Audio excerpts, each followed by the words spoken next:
In this case, you could create an element that goes into your bigger animation.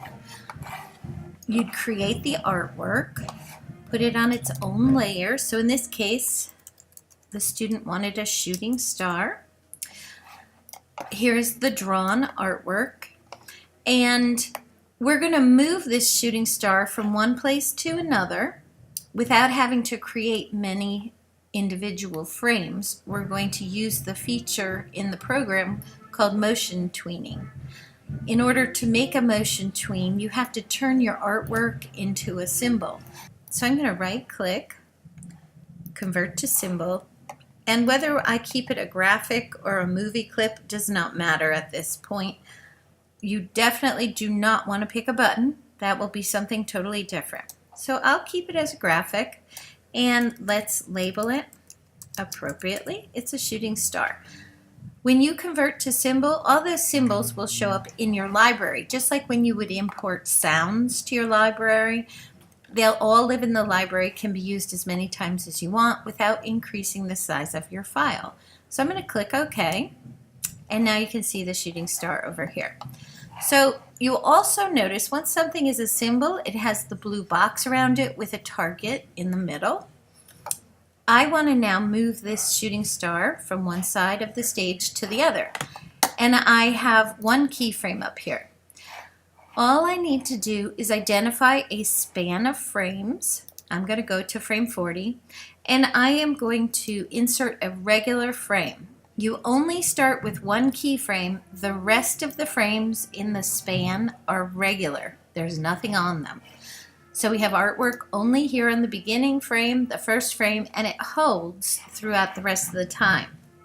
Now, I'm going to right click and create a motion tween, which is what turns this space blue.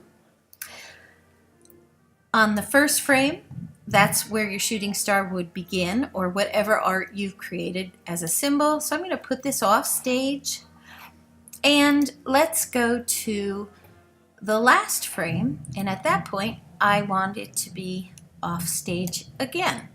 Now I want it to appear as though maybe it's coming towards me, which means further away it's smaller. So I'm going to go to transform so I get the handles in the corner, and I'm just going to shrink it a bit.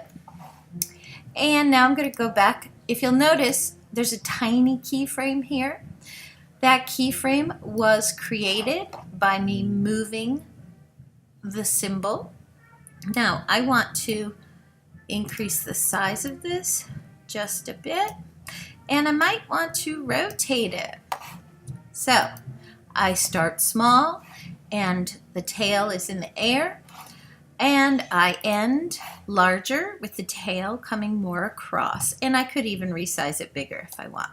Now if I scrub the playhead or just drag it back and forth, you can see the shooting star moving across. Let's try Command Return, and you can see the symbol moving across, but let's try to get a little more realism in there. Use your selection tool and hover over the path. If you'll notice that curved line right by the cursor or by the mouse, the curved line means that you can arc the path. Click and drag. So now that shooting star can scoop down and back up. So Command Return.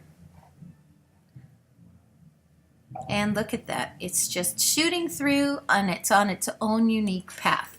Now, you can, as you move along, let's say you wanted some variation. You don't want it just to follow directly on that arc. Let's say at frame 10, you actually want it up here.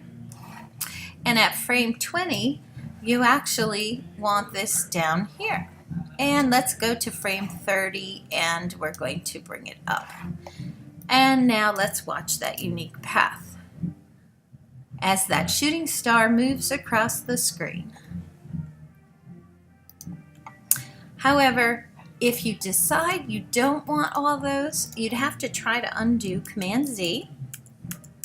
And if you'd moved too far beyond, you would have to remove the tween and reposition all over again.